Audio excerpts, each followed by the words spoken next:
खाना बना के नहीं देंगे।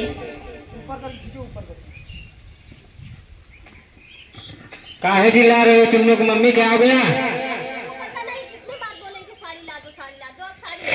अच्छा, साड़ी के लिए तुम इतना झगड़ा कर रही हो, मारोगे क्या? साड़ी ला देते हैं, जा रहे हैं मार्केट, साड़ी ला के दे देते हैं तुमको, ठीक है? झगड़ा मत करो। ऊपर करके खींचो, ऊपर करके, सारे लोग हमारे खाते में देखिए 1200 रुपए सरकार की तरफ से आया है। अब जा रहे हैं उसी पैसे की साड़ी ला के इनको दे देते हैं, ताकि हमारा जो 1200 रुपए है वो वसूल हो जाए। कहा हो चुन्नू की मम्मी, साड़ी ले लो, साड़ी लेके आए हैं, साड़ी के लिए बोल रही थी ना, साड़ी ले लो।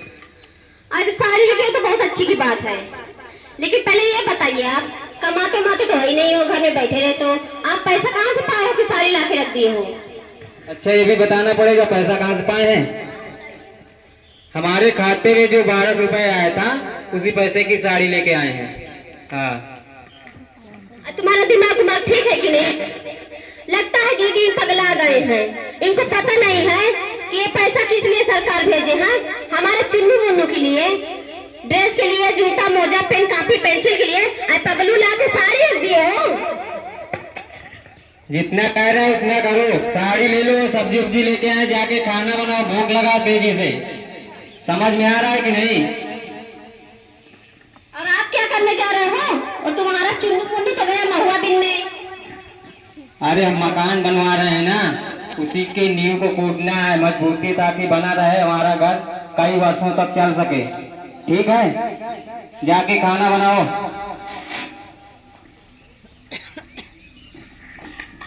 देखते हैं भैया, क्या हुआ कि हमारे एक विद्यालय में एक बच्चा आता है और उसके पापा का नाम है गोकरण। तो क्या हुआ, इसमें वो लड़का नहीं आ रहा, थोड़ा चलते हैं गोकरण भैया से थोड़ा बातचीत करते हैं, क्या बात है, क्या दिक्कत है, काहे अपने बच्चे को भेज नहीं रहे विद्यालय, चले थोड़ा मिल ले।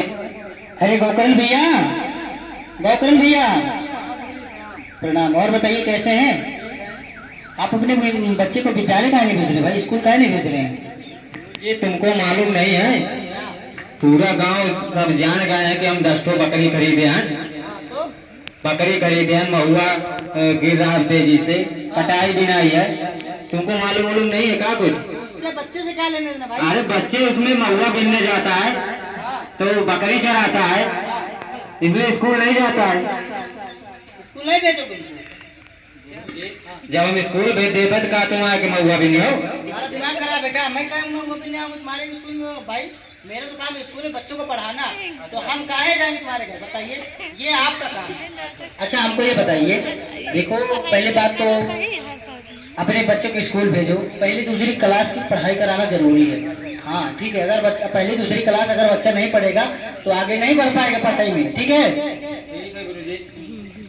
पहली दूसरी की क्लास की पढ़ाई कोई पढ़ाई नहीं होती है।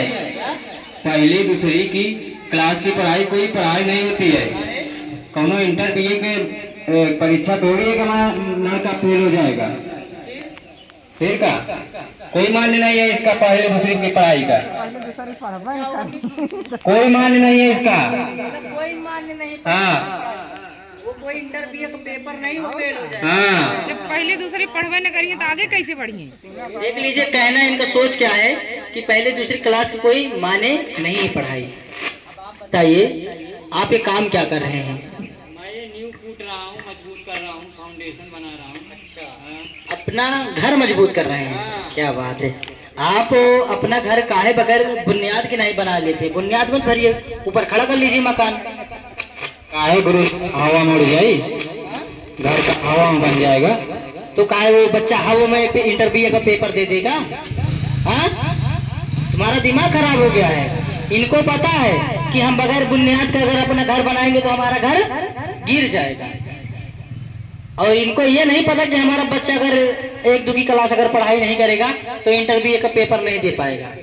ये नहीं इनके अंदर सोच है। अपने घर के लिए, भविष्य के लिए इतना सोच चिंता पड़े हैं, और अपने बच्चे के भविष्य के लिए उसकी बच्चे के भविष्य बर्बाद कर रहे हैं। बताइए, ये ऐसा काम मत करिए जिसके कारण हमारा बच्चा अनपढ़ रह जाए। देखिए, पहली दूसरी क्लास की पढ़ाई इतनी जरूरी है बच्चे के लिए, इतनी जरूरी है कि मत पूछिए। अगर हमारा बच्चा पहली दूसरी क्लास अगर अच्छी तरीके से नहीं पढ़ता है तो आगे भी नहीं पढ़ पाएगा, और उसको अगर पढ़ाई में मन नहीं आपने ध्यान दिया तो उसका पढ़ाई से मन हट जाएगा, फिर वो बच्चा शिक्षित नहीं बन पाएगा और पढ़ाई में भी उसका मन नहीं लगेगा। समझ में आ गई मेरी बात? कल से भेजेंगे। हाँ, और अपने बच्चे को रोजाना स्कूल भेजिए ताकि हमारा बच्चा पढ़ने में और लिखने में फास्ट हो। और एक बात बताइए, हमारे गवर्नमेंट ने देखा है कि हमारे खाते में सबके गांव वाले को जितने बच्चे पढ़ाया इसमें जाते पढ़ने, सबके अकाउंट में 1200 रुपया आए। भैया तुम्हारे अकाउंट में आया कि नहीं आया? गुरुजी आया तो था। तो बच्चे का ड्रेस ला दिए? नहीं, ड्रेस नहीं लाए। फिर क्या लाए? साड़ी ले आती है उसकी मम्मी। क्या लेके आए हैं? साड़ी। क्या है भाई? आज यह बताओ गुरुजी। हाँ, साड़ी ले आती है, मतलब मार के डर से वो साड़ी ला। बताओ, ये कहानी है गाँव की। सरकार पैसा दे सरकार पैसा दे रही है तो कोई अपनी मेहरारू को साड़ी लेके चला आ रहा है, कोई अपना खेत बुआई भी करवा लेगा, अपने कामों में उपयोग में लाएगा। 1200 रुपया ऐसे कर रहे हैं वसूल। ऐसा नहीं करना है। आपको अपने बच्चे को रोजाना स्कूल भेजना है, और वो पैसा आता है वो हमारे बच्चे के लिए यूनिफॉर्म ड्रेस के लिए आता है, और वो ड्रेस हमारे बच्चे को पूछते हैं ताकि हमारा बच्चा बगैर ड्रेस के स्कूल ना जाए। तभी तो समझेंगे हाँ ये बच्चा स्टूडेंट है। क्लास में जब जाएगा बच्चा हमारा ड्रेस के साथ रहेगा तभी ना समझेगा तो हमारा बच्चा स्टूडेंट लगेगा। ठीक है, समझ में आ गया मेरी बात को? और आप लोग भी ध्यान रखें, आप लोग रोजाना स्कूल जाइए तभी आप लोग क्या बनेंगे? निपुण। क्या बनेंगे? हाँ, जैसे उनका सब मंगा दे इलाज घरे वैसे हम लोग मंगा देगा। और गेम कौन कौन खेलना चाहता है?